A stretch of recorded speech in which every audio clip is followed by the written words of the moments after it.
Bonjour tout le monde, aujourd'hui vu que la fin d'année approche et que je dois jongler entre beaucoup trop de projets de vidéos en même temps, entre une critique de Lucie, un top 20 et une vidéo pour la fin d'année, je me suis dit qu'il était temps de revenir à cette série de vidéos qui n'intéresse peut-être pas l'intégralité de ma cinquantaine d'abonnés, mais qui me permet quand même de combler du vide assez efficacement.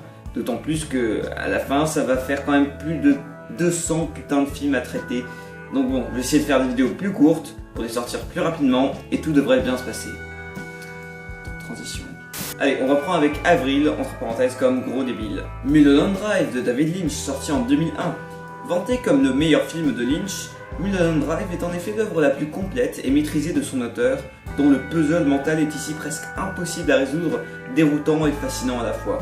On aura ainsi chacun sa propre interprétation du film, qui ne perd pourtant jamais le spectateur quand il est omnibulé, j'aime bien ce mot, par le mystère et l'atmosphère tantôt néo-noire, tantôt angoissante, tantôt tragicomique qu'instaure Lynch. Bref, on ne sait pas trop quoi en tirer, c'est un peu pour ça que je dis que de la merde, mais c'est là aussi la marque des grands films de Lynch en tout cas.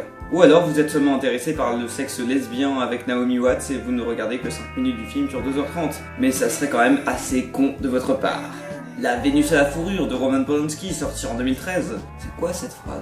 Aussi déroutante que peut-être cette confrontation entre les deux personnages, le metteur en scène et l'actrice auditionnée, au fur et à mesure que la relation évolue et tombe dans une obsession et une mise en abîme de la domination, Roman Polanski nous offre une fabuleuse démonstration de mise en scène et d'intelligence qui joue sur le double jeu et même quadruple jeu entre le roman adapté, la pièce de théâtre du scénario, l'audition et le jeu même qui se forme entre les deux personnages, entre soumission et sensualité. Bref, c'est passionnant et c'est un peu sadomaso donc ça devrait vous plaire. Une œuvre définitivement très intéressante et de plus si un film se finit par je spoil le film donc non ta gueule.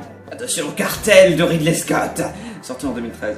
Et que j'ai vu en version longue. Massacré de toutes parts à sa sortie, Cartel peut en effet être accusé de fautes impardonnables, mais surtout d'un scénario plutôt laxiste et décousu qui au final fait que toute cette histoire de 2h30 semble rien vouloir dire avec ses décapitations, ses étranges actes sexuels et ses dérivations philosophiques assez aléatoires. Peu importe, car c'est là toute l'originalité du long métrage qui, en s'attardant plus que nécessaire sur cette intrigue confuse, ne fait que renforcer le point de vue parfaitement sombre et nihiliste porté par cette descente aux enfers qui se sauve de la catastrophe en se parant aussi de la mise en scène de Scott, qui, même si elle sert un script assez moyen et inégal, est implacable et soigné. Bref, là c'est vraiment très inégal, mais pas aussi chiant et prétentieusement désintéressé que certains l'ont dit. La couleur des sentiments d'un réalisateur que j'ai pas jugé bon de noter. Sorti en 2010. Bon, le film provoque des fois quelques émotions, et de plus il est sympathique à voir malgré sa durée, mais il reste un peu plan-plan, sans grand risque et quelque peu traité en surface malgré le sujet compliqué du racisme et de la maltraitance des Noirs. Rien de mauvais, rien de magistral, ça rentre pas dans les annales, et encore moins dans ton anus. Requiem for a Dream de Darren Aronofsky, sorti en 2001. Et c'est mon troisième visionnage parce que j'aime bien la souffrance mentale et psychologique. Sûrement le film le plus terrifiant, dérangeant et déprimant jamais fait sur la drogue. Et même si on ressort de cette expérience avec l'envie de se mettre une balle dans la tête, on ne peut qu'être époustouflé par le trip ébouriffant que nous propose Darren Aronofsky, qui fait tellement bien le boulot qu'au final il n'y a plus vraiment rien à analyser, juste une descente aux enfers infernale et viscérale qui nous plonge dans l'horreur, mais il reste un nécessaire moment de cinéma. On retiendra tout de même les 20 dernières minutes dans les annales, toujours les annales, en termes de véritable traumatisme cinématographique. Et ce putain de frigo, je le déteste. Snowpiercer, le transpersonnage de Bong Joon-ho, sorti en 2013, et c'est mon deuxième visionnage. Même si je commence à voir quelques petites failles dans le film, Snowpiercer reste toujours le même petite pépite multi-ethnique. C'est quoi ce groupe nominal de la mort? Sorte de blockbuster ovni jubilatoire autant que terriblement noir et sombre. Le film est rempli d'un humour noir, toujours typiquement coréen, et tire le meilleur parti de ses acteurs américains et du concept SF barré de la bande dessinée française originale. Divertissant, intelligent, excentrique, le transpersonnage était l'un des meilleurs films de 2013 et il le reste même si je reconnais que quelques trucs ne vont pas vraiment, comme cet ours polaire. La ligne rouge de Terrence Malick sorti en 1998. Si la ligne rouge ne m'a pas non plus bouleversé, il reste un film différent, sensoriel, mystique, métaphysique et au final assez émouvant sur la Seconde Guerre mondiale. La mise en scène de Malick est sensible, proche de la nature, contemplative, peut-être un peu trop philosophique pour son bien quelquefois, mais c'est aussi être dure, violente et éprouvante. Ajoutez à cela un casting très gros et impressionnant, et c'est un quasi excellent film de chef-d'œuvre dont le seul défaut est qu'il n'a pas su m'atteindre entièrement dans toute sa grâce. J'aime les enfants. Non, ça c'est juste écrit à la fin de la critique, mais je sais pas vraiment pourquoi. Les Garçons et Guillaume à table, l'un des 4 films français que j'ai vu cette année de Guillaume Gallienne, sorti en 2013. Même si le film n'est pas non plus hilarant et a le défaut d'être un peu trop décousu et bordélique, le premier film et récit autobiographique drôle et tendre de Guillaume Gallienne reste plutôt plaisant et finit par convaincre le spectateur avec des idées de mise en scène audacieuses et un fond très personnel et sincère, presque jusqu'au nombrilisme, mais on pardonne. Gallienne est bien évidemment un mec très prometteur car derrière et devant la caméra, il a réussi à nous offrir un film français bien au-dessus de la moyenne. Donc voilà, domptez des chevaux et tout ira bien dans votre vie. C'est ce que j'ai retenu du film. My Movie Project de Peter et Bob Farrelly, entre autres, sorti en 2013. Bon, c'est con, c'est dégueulasse, c'est vulgaire, c'est totalement con et c'est toujours con. Mais si on adhère à ce type de film, on peut tout de même se rassasier devant ce film à sketch inégal, comme tous les films à sketch, mais tellement jusqu'au boutiste dans son humour scato et son écriture qui déstructure et parodie le fonctionnement du cinéma hollywoodien, qu'il finit par emporter des rires gênés mais bien sentis. Moi ça me fait rire parce que j'ai un peu un humour de merde, mais c'est pas non plus pour tout le monde. Comme le montrent les bonnes critiques. Titanic de James Cameron, c'est mon premier visionnage. Sorti en 1997. Le film le plus récompensé aux Oscars, l'un des plus gros succès critiques autant que commercial de tous les temps. Titanic est en effet un très grand moment de cinéma à grand spectacle où le spectateur est toujours ahuri par un film qui n'a pas pris une ride sur la bite et par la maîtrise parfaite d'un divertissement ultime de 3h15 où on ne s'ennuie jamais.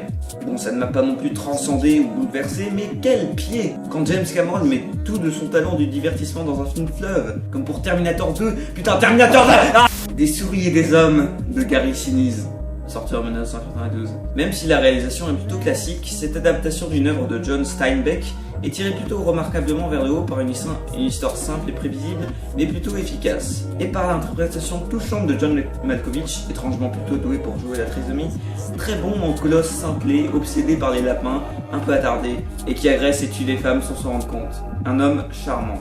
Gravity d'Alfonso Cuarón, sorti en 2013 et c'est mon deuxième visionnage.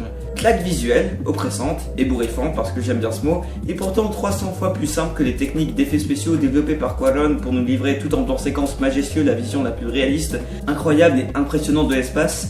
Gravity est bien le mastodonte de 2013. En plus de cela, le scénario très simple, deux personnages, la figure maternelle perdue et angoissée et la figure de récompense sûre de lui et blagueur, aller d'un point A au point B, une pluie de débris, etc., est transcendé par des émotions universelles et viscérales qui prennent le spectateur au cou et forment au final la profondeur du film sur la renaissance d'une femme et sa résistance contre l'appel de l'infini, une force compensée par sa foi en la vie nouvellement retrouvée et qui l'attire de nouveau vers la Terre. Tout ce concept incroyable de gravité retranscrit par des émotions cinématographiques fait qu'au final on pardonne à l'excellent film de Cuarón son schéma répétitif, c'est pourquoi je préfère Les Fils de l'Homme. Un autre film de Cuarón que je vous conseille. Mais quand même, quel putain de réalisateur on a là, les enfants nus africains que je viole. Apocalypse Now de Francis Ford Coppola, sorti en 1979. Et c'est mon deuxième visionnage des années plus tard, après le premier. Je redécouvre une expérience de cinéma ahurissante qui m'avait déjà marqué quand j'avais 10 ans, si bien que je n'avais pas vu les 20 dernières minutes, tiens, absurde, barré. Cette odyssée de la guerre du Vietnam de 3h30 nous fait pénétrer dans la folie la plus profonde et la plus terrifiante, et à travers les différentes étapes de la longue remontée abstraite d'un fleuve vers une antre de folie dirigée par un Marlon Brando pas ultra intéressé, mais bon, vu le contexte de tournage le plus cauchemardesque de l'histoire du cinéma, on pardonnera, mais qui délivre des émotions sacrément terrifiantes, le spectateur peut découvrir ce qu'est la véritable horreur, pas seulement l'horreur guerrière, mais l'horreur humaine tout simplement. On peut ne pas adhérer au style ou aux longueurs de la Director's Cut, mais c'est un film culte que chaque cinéphile se doit de regarder au moins une fois dans sa vie, même s'il sera sûrement confus par une dernière demi-heure prônant une atmosphère de mythicisme. Le Hobbit, la désolation de Smaug, de Peter Jackson, sorti en 2013, et c'est mon deuxième visionnage. Au-delà de son action ultra spectaculaire, dragon parfait et génocide d'orques pour notre plus grand plaisir, et même assez fun, là je pense à la scène des tonneaux, cet épisode du milieu de la nouvelle trilogie Le Hobbit nous fait enfin entrevoir toute l'étendue des enjeux, de l'univers, de la noirceur, de l'importance et de l'épique que cette saga se doit de nous offrir à nouveau pour succéder au Seigneur des Anneaux, et qu'on espère voir exploser dans un ultime long métrage qu'un cliffhanger ultra frustrant rend encore plus dur à attendre, et duquel j'attends beaucoup de choses évidemment. Bref, quand je fais des phrases longues et chiantes, c'est qu'en général le film est vraiment excellent, même si c'est un peu long. Et même si Legolas est devenu Rambo en attendant. Ça nous fait quand même 14 films vus en avril, et c'est pas si mal.